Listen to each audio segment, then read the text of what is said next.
이런 정당한 사유 없이 불출석한 증인이나 국정감사에 나와서 위증을 한 증인들, 이런 증인들에 대해서는 반드시 필요한 법적 조치를 취하겠다라는 것을 말씀드리면서, 가장 중요하게 상설특검 수사 대상이 될 수 있다는 것도 분명하게 경고드립니다.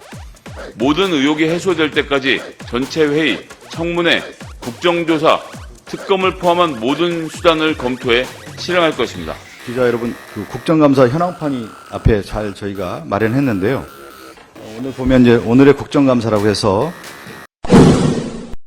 김건희 여사를 둘러싼 국정농단 의혹은 일일이 세기도 힘들 정도입니다. 주가 조작, 공천 개입, 국정 개입, 당무 개입, 대통령실 관저 이전 부정 비리, 8,600만 원짜리 공연 황제 관람, 인천 세관 마약 수사 외압과 구명 로비, 양평 고속도로와 양평 공흥지구 게이트 등 의혹이 넘쳐납니다. 국감장에서 관련 증인들이 주랭랑 치고 국민의 힘이 아무리 분탕질을 쳐도 결코 진실을 덮을 수 없습니다. 민주당은 김건희 국정농단 의혹을 규명하기 위한 기존 특검과 함께 상설 특검도 추진합니다. 어제 특검 추천 방식 국회 규칙 개정안을 발의했고, 오늘 상설 특검이 수사해야 할 특검 수사 요구안을 발의합니다. 민주당은 끝장 국감과 쌍끌이 특검으로 구린내가 진동하는 김건희 게이트의 진실을 숨김없이 밝혀내겠습니다. 22대 국회에서 지금 연일 이어지고 있는 이 정권의 국회 무시 행태, 다시 말해 국회 증감법 위반 행위들에 대해서도 상설특검에서 수사할 수 있도록 하겠습니다. 국정감사가 시작된 어제 많은 증인들이 주랭랑 도망을 쳐서 국정감사를 방해했습니다. 주랭랑 국감이라고 비판을 받아 마땅합니다. 이런 정당한 사유 없이 불출석한 증인이나 국정감사에 나와서 위증을 한 증인들, 이런 증인들에 대해서는 반드시 필요한 법적 조치를 취하겠다라는 것을 말씀드리면서, 가장 중요하게 상설특검 수사 대상이 될 수 있다는 것도 분명하게 경고드립니다.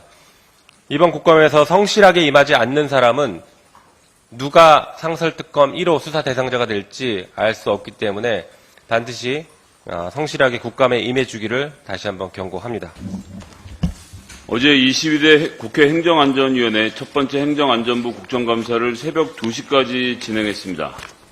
대통령 집무실과 관저를 불법 위에 지은 21g 대표 2명은 불출석 사유서를 제출하지 않고 국정감사에 불출석하며 어디론가 도망가 버렸습니다. 도망자들이 무엇을 믿고 국회를 능멸하는지 잘 알겠습니다만, 국민의 대표인 국회를 능멸한 죗값을 국회법에 따라 반드시 치르게 할 것입니다.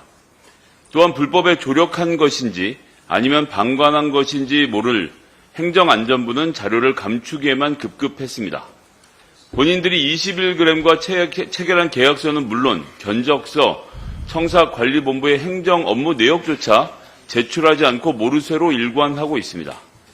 행정안전부 장관은 대통령 비서실이 실제 공사 내역을 정확히 반영하는 준공도면을 제출받지 않았다는 감사원의 발표도 부정하면서 공사를 실제로 감독했던 실무자의 국정감사 출석 요구에도 응하지 않았습니다. 행정안전부 장관은 감사원의 결과 보고서를 요약해 보고받았다면서도 존재하지도 않는 진짜 준공도면이 존재하는 양 야당과 설전을 벌였는가 하면, 관저 공사에 전반적으로 큰 문제가 없었다는 입장을 고수하며 사과조차 하지 않았습니다. 입법권에 대한 무시이며 도전입니다. 국회법에 따른 징계와 고발은 물론 가까운 시일 내에 국민의 엄중한 심판을 받게 될 것입니다. 도망자들과 윤석열 정부의 국정감사 무력화 시도에 대해 더불어민주당 의원들은 불출석 증인에 대한 동행명령으로 성수동 소재 21g 사업 현장을 직접 찾아 경고했습니다. 관저 공사에 불법적으로 참여한 일부 업체를 밝혀내는 성과도 있었습니다. 이 과정에서 행정안전부 장관이 조사와 수사 의뢰를 진행하겠다는 답변도 받아냈습니다. 도망자들과 윤석열 대통령 부부는 시간만 흐르면 국정감사도 끝나고 의혹도 잊혀질 것을 기대하는 것 같은데 천만의 말씀입니다. 완전 범죄는 세상에 없습니다. 우선 민주당은 국정감사를 진행하면서 자료 제출 불응, 증인 불출석 등 국정감사 방해 행위에 대해서 징계와 고발 등 적극적인 조치로 응징할 것입니다. 아울러 김건희 여사의 의혹이 드리운 인테리어 업체 21g이 어떻게 대통령 관저라는 큰 공사를 책임지게 되었는지, 누가 불법 공사를 강행하게 하였고 또 다른 불법이나 특혜는 없었는지 등 모든 의혹이 해소될 때까지 전체 회의, 청문회, 국정조사, 특검을 포함한 모든 수단을 검토해 실행할 것입니다. 기자 여러분, 그 국정감사 현황판이 앞에 잘 저희가 마련했는데요.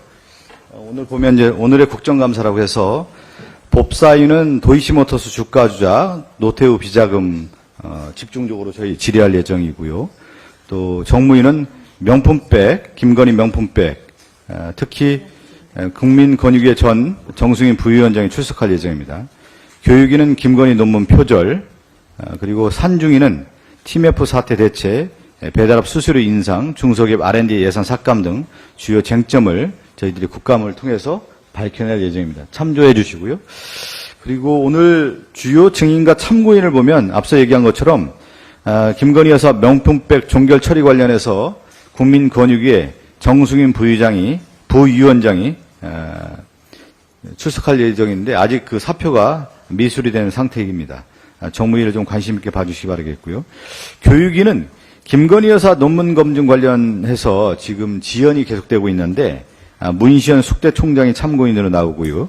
그런데 지금 증인으로 채택된 2명이 지금 불출석합니다. 바로 그 김건희 여사 논문 표절과 관련해서 김지영 국민대 이사장이 지금 나오지 않고 있고 또 장윤금 전 숙대총장이 지금 나오고 있지 않은데 지금 주랭랑 그 증인에 대해서는 저희가 강력하게 고발 조치할 예정입니다.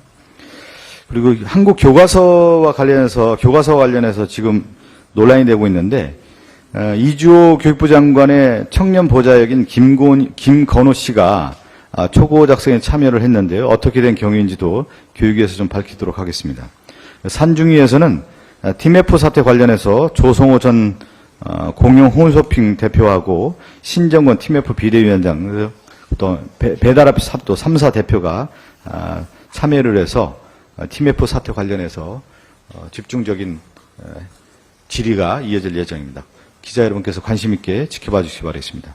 앞으로도 신속하게 저희들이 국정감사와 관련된 내용들 좀 자세하게 말씀드리고요. 또 오후 1시 반에는 상황 점검회의를 통해서 진행된 상황들 또 기자 여러분께 자세하게 브리핑 해드리도록 하겠습니다. 이상입니다. 제1차 국정감사 대책회의를 마치겠습니다. 감사합니다.